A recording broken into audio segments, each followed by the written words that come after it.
Anugerah dari Tuhan Yesus Kristus, kasih setia Allah Bapa, itulah kiranya menyertai kamu sekalian. Amin. Firman Tuhan di pagi hari ini tertulis di Mazmur pasal 138 ayat 7. Jika aku berada dalam kesesakan, Engkau mempertahankan hidupku. Terhadap amarah musuhku, Engkau mengulurkan tanganmu, dan tangan kananmu menyelamatkan aku. Demikian pembacaan firman Tuhan. Selamat pagi dan salam sejahtera untuk kita semua. Bapak Ibu saudara terkasih, Daud adalah orang yang hidup biasa saja. Cara hidupnya, keluarganya, lingkungannya adalah lingkungan yang biasa saja. Bahkan secara fisik pun ukuran tubuhnya dia tidak cocok menjadi seorang raja. Sehingga Samuel melihat bahwa abang-abangnya jauh lebih baik, jauh lebih cocok. Karena tubuh abangnya lebih besar dan mungkin menggambarkan seseorang yang kuat. Tetapi dia luar biasa dalam memuji Tuhan, dalam mengandalkan Tuhan.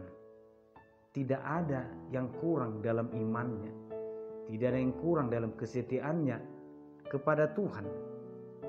Oleh karena itulah Tuhan memilih dia menjadi raja menggantikan Saul. Ternyata perjalanan kehidupan Saul yang kita katakan sebagai orang yang setia ternyata tidak mulus. Banyak kesesakan, banyak musuh-musuh, bahkan sebelum dia menjadi raja. Hal yang paling sering ataupun yang paling umum dialami adalah penolakan, kebencian dari Saul kepadanya. Padahal Daud tidak melakukan kesalahan apa-apa. Ketika Daud melakukan apa yang terbaik, saat itulah Saul menjadi benci. Tetapi usaha apapun yang dilakukan oleh Saul tidak pernah membuat tubuh Daud terluka. Tidak pernah sekalipun Saul bisa menyakiti Daud. Kurang berkuasa apalagi Saul. Semua bisa dilakukan, menyuruh orang, memerintah bawahannya. Di dalam Alkitab ada dua kisah penguasa, Firaun dan Herodes, yang dengan kekuasaannya mereka bebas melakukan apa saja ketika itu mengganggu dirinya sebagai seorang pemimpin atau raja. Firaun berusaha menghilangkan, mengurangi jumlah orang-orang Mesir. Bahkan sampai terakhir kalinya pun dia tidak berubah, harus mengalahkan orang Mesir.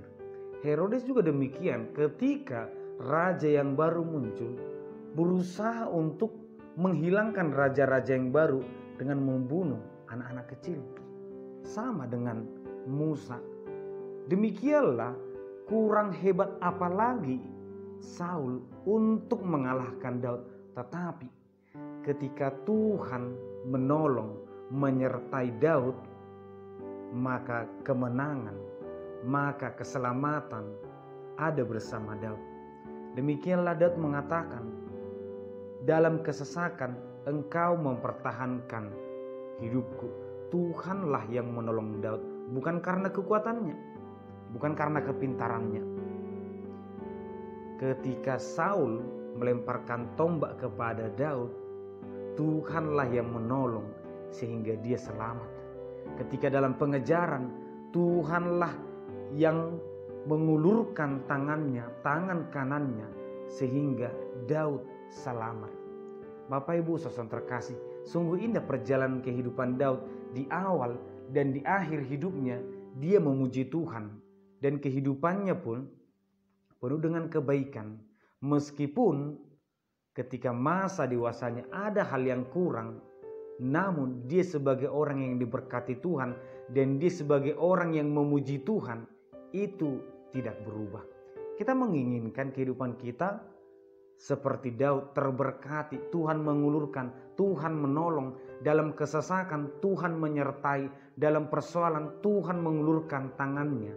Tetapi kita juga harus melihat bagaimana Daud menjadi orang yang dikasihi Tuhan karena dia setia kepada Tuhan, karena dia betul-betul mengandalkan Tuhan, tidak ada yang lain. Mari kita melihat Saul. Dia tidak hanya mengandalkan dirinya. Ketika dia meninggalkan Tuhan, dia mengandalkan roh-roh jahat agar kekuasaannya bisa semakin pulih. Tetapi sebagai orang percaya, maka mari hidup seperti Daud yang selalu mengandalkan Tuhan, bukan mengandalkan diri kita. Tetapi di atas semuanya ini, tetaplah bersyukur kepada Tuhan, karena rasa syukur Daud pun bukan karena kelimpahan, bukan karena kesuksesan, tetapi dalam kesedihannya pun, dalam penderitaannya pun dia tetap bersyukur kepada Tuhan. Karena memang cara Tuhan menolong kita tidak selalu dengan hal-hal yang baik. Bisa saja dengan masalah Tuhan membiarkan kita semakin dewasa. Dengan persoalan hidup Tuhan membiarkan agar kita semakin setia, agar iman kita semakin bertumbuh. Mari setia bertumbuh di dalam Tuhan. Amin, kita berdoa. Terima kasih Tuhan, kami bersyukur untuk penyertaan berkat-Mu. Tuhanlah yang menolong kami dalam perjalanan kehidupan kami, dan tangan Tuhanlah yang menggenggam kami Tuhan, sehingga kami tetap berjalan dengan kebenaran. Berkati kami selalu Tuhan, agar kami tetap setia dan mengandalkan-Mu. Dalam nama Yesus Kristus kami berdoa. Amin.